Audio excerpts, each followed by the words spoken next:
Chicago, 1942. The construction of a large-scale social project called Cabrini Green is in full swing. By the early 60s, 3,607 apartments were planned to house soldiers and provide shelter for the poor. The infrastructure around Cabrini Green could only be envied. Schools, kindergartens, shops, and jobs were provided by local factories and plants. In 1942, almost 600 apartments were suitable for living. The area was gradually populated. But a large project expected to succeed quickly failed. In the early 50s, due to a lack of jobs, a massive outflow of people began. Cabrini Green transformed from a paradise into a poor district in America. It started with the idea of helping the poor, giving them a chance to get back on their feet, stay afloat, and live a normal life. People who couldn't find their place in society came to Cabrini Green. Mostly African Americans. They lived on social assistance and made money on their children. More descendants lead to greater government assistance. We are talking about ethnic groups from Mississippi or Arkansas. These very poor people lacked education.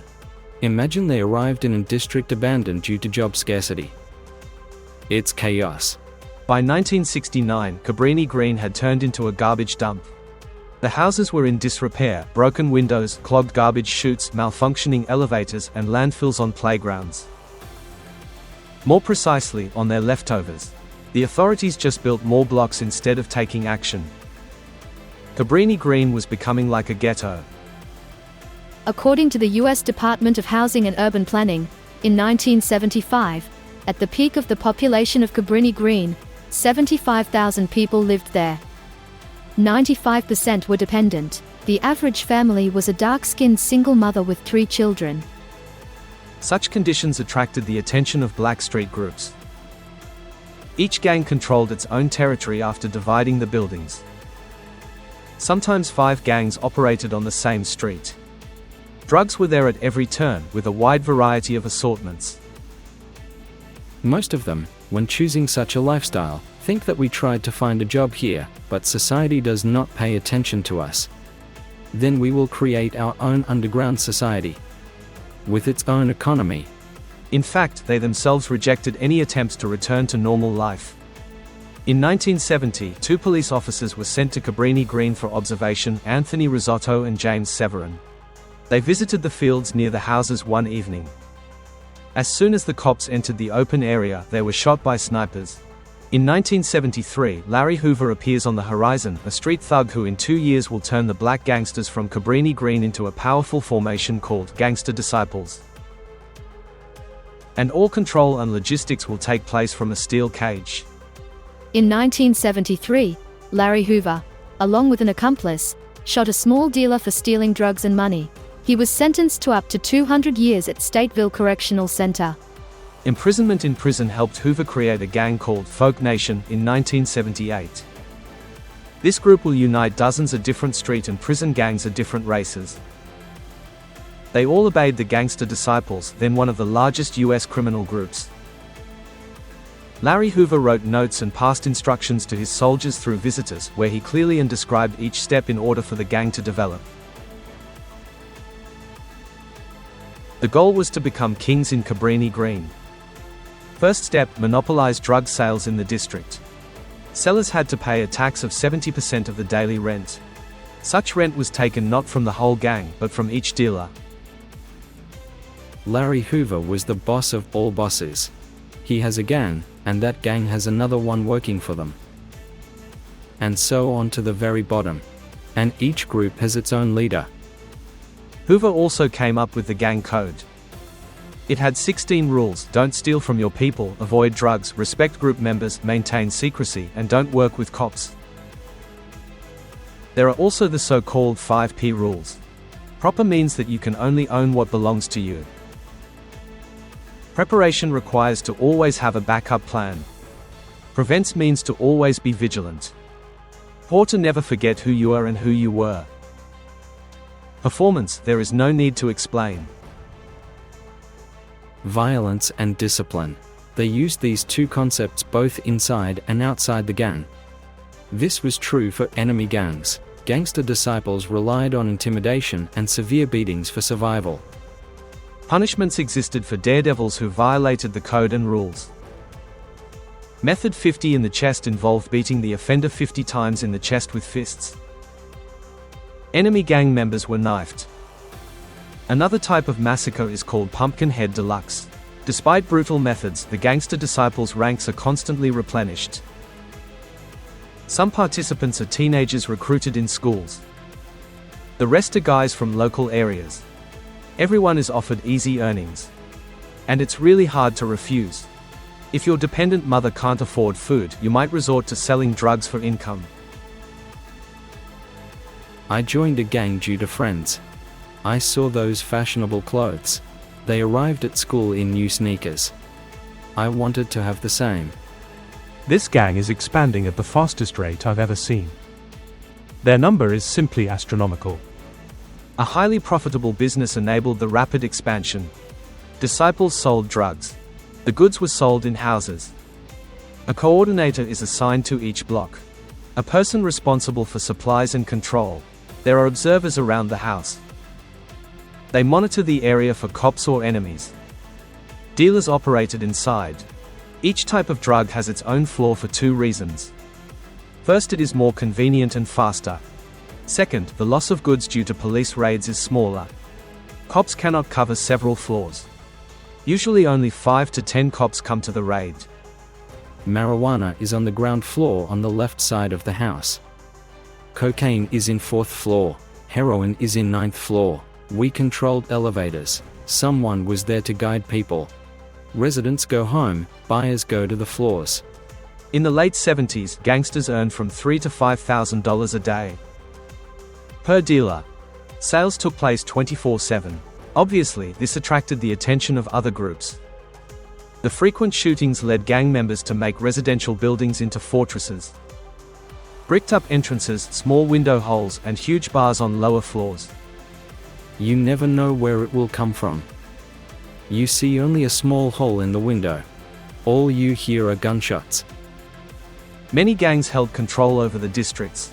Among them were the three largest: Gangster Disciples, Vice Lords, and Pistons.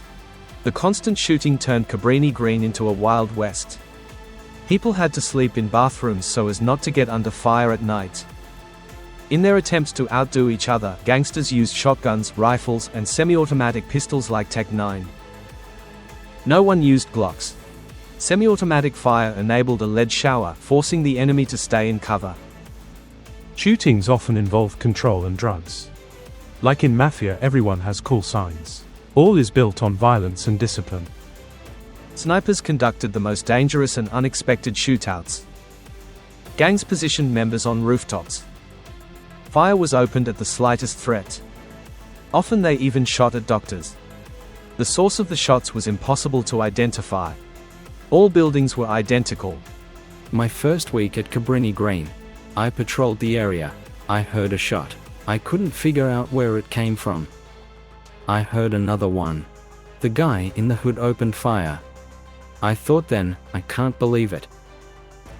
Police patrols in such areas are powerless. They cannot conduct a raid. The gangsters had it set up so well, the cops found no one when they arrived. For example, tunnels. Bandits broke down the walls to move freely to any point at any time.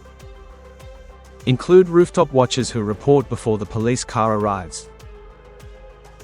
Really, you just can't come to the 17th floor successfully and detain someone. Each floor has its own security.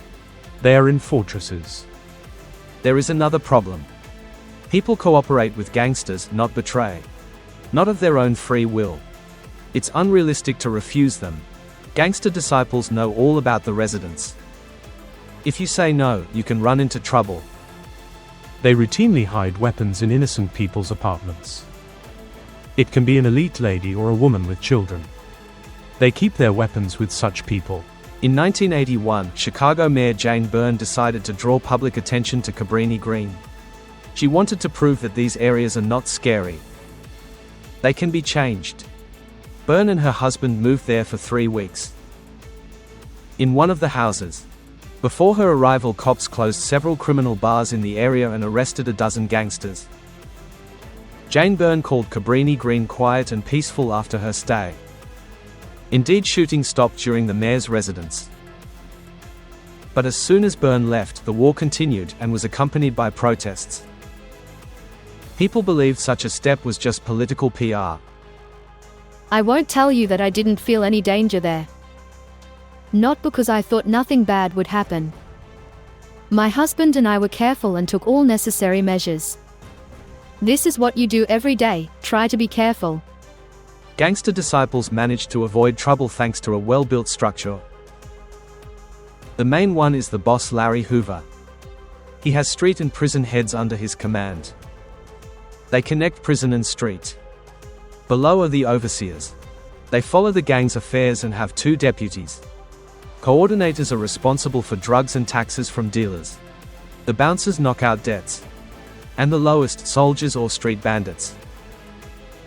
Gangster Disciples includes so many people that they use a variety of signs to identify members of the group. They wear a cap tilted right, fold their arms crosswise, lean right, or roll up the right leg of jeans. There are also other symbols. For example, the devil's pitchfork or the Star of David. Its angles mean life, love, devotion, understanding, spirit and knowledge. They are used as graffiti or tattoo designs. Shaking hands is a common way to prove identity. A special greeting involves the correct finger binding and can last more than 10 seconds.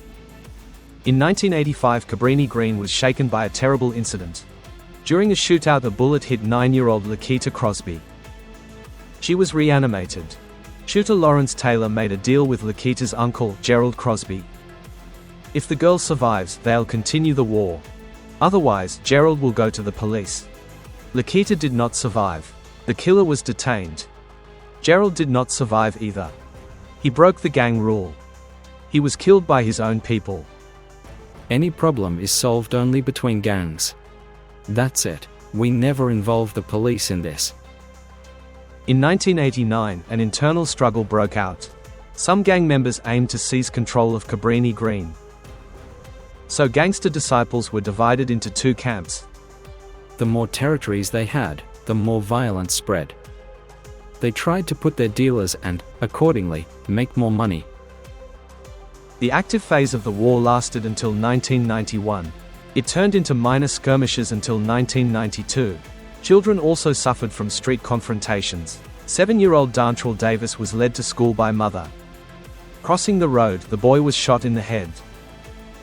Dantrell was one of 61 children who were killed in Chicago in 1992. However, his death was the most symbolic of that year. His murder drew the attention of American society to a problem that made think. Even children don't feel safe. The gangsters these days have become black. Police patrols arrived in groups of 30 to 40 cars. They removed the door and made everyone face down on the floor. There were new rules. Metal detectors were installed. It was unrealistic to bring weapon. Residents needed passes. Some were relocated. If earlier we earned $1.5 to $2,000 a day, then this money fell sharply to $600. Control over bandits did not end with strict rules. In 1995, the Department of Housing and Urban Planning intervened. The principle was simple. If you can't influence gangsters, influence their environment. They decided to demolish all the houses and rebuild the district. People began to be resettled. One part of the people living in such houses need help. The other part poses a threat to the whole society. One of the ways to solve this problem is total restructuring. Such a step hit the gang. But the government did not stop. Cops took control of gang leader Larry Hoover. They wiretapped his conversations, gathered intel, and with new evidence, sent him to prison in Florence. There he was forbidden to meet with anyone. Accordingly, he completely lost control over the group. Wiretapping proved his involvement in gang management and illegal transactions. This pressed their structure. They became disorganized. No one wanted to become a leader to take on such a responsibility. Everyone has seen what happened to the previous head. Failure led to fragmentation. Gangster disciples were spread across ghettos in various US states. Even after losing everything, they recovered and operated with small gangs. This doesn't reduce their violence. They form alliances, fight gangs, and sell drugs, weapons, and people.